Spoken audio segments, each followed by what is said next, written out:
Good morning সবাইকে। আমার আরেকটি নতুন ব্লগে তোমাদের স্বাগত জানাই। শুভ সোমবার, আজ শ্রাবণ মাসের প্রথম সোমবার। তো সবাই তো পুজো করতে মন্দিরেও অনেকে যায়, আমিও তাই ভেবেছিলাম। তবে যেহেতু দেবরণের অফিস আছে তাই হয়ে ওঠেনি। দেখো, দেবরণকে ফুল আনতে বলেছিলাম, বাড়ির তো কিছু ফুল থাকেই সব দিন, তাও বলেছিলাম কিছু ফুল নিয়ে আসতে, কত ফুল নিয়ে এসছে। তবে জানো তো, সকাল সকাল ফুল দেখে মনটা ভীষণ ভরে যায়। আরেকজন ছোট সদস্য তো আছেই আমাদের সাথে, সেও মাকে হাতে হাতে কাজ করেই দেবে। তাকে ছাড়া এখন কোনো কিছুই ভাবা যায় না, কোনো কাজই করা যায় না। তো দেখো, ছোট্ট ছোট্ট হাতে সে মাকেও ফুল দেবে, বাবাকেও ফুল দেবে, ঠাকুরকেও ফুল দেবে। এইভাবেই আমরা সকালটা কাটালাম।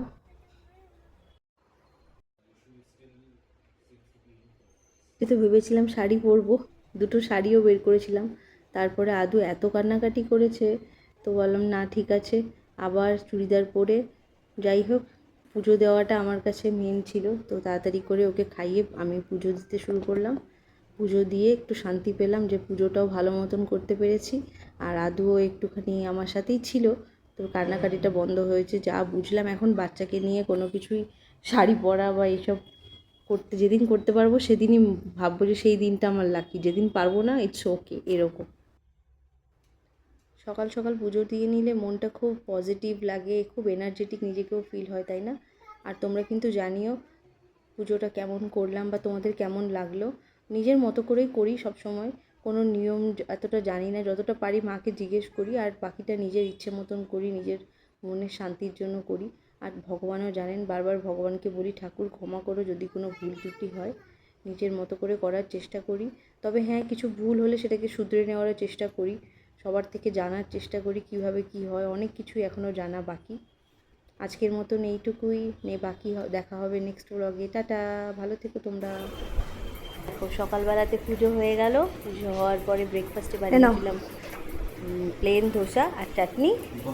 এটাই এখন দিলাম। হ্যাঁ, ধোসা চাটনি দু রকমের। ওয়েলকাম। ততক্ষণে আদুও উঠে পড়েছে, ফ্রেশ হয়ে গেছে। এরপরে যুদ্ধ। ভেবেছিলাম যে পুজো করে আদুকে খাওয়াবো, কিন্তু অলরেডি অনেক দেরি হয়ে গিয়েছিল। আর ও তো মা ছাড়া খাবে না, মায়ের হাত ছাড়া খাবে না। তো এবারে আগে ওই যুদ্ধটা করে নিই। সব কিছুর আগে ভগবানও জানেন এখন আমার আদু। তো আগে আদুকে ব্রেকফাস্টটা করিয়ে নিই। কি খুশি দেখো, ফোন দেখে কি খুশি। এমনিতেও কখনো ফোনের সামনে আসলেও ফটো তুলবে না, পেছন ঘোরাবে না। এখন এই যে ফোনটার সামনে যে ভিডিওটা করা হচ্ছে, দূর থেকে দেখেছে, ব্যাস সে কি খুশি। গল্প বলে বলে তাকে খাওয়ানোর চেষ্টা চলছে। করে অনেকদিন পরে শাড়ি পরার খুব ইচ্ছে হচ্ছিলো, তাই শাড়ি বের করেছিলাম।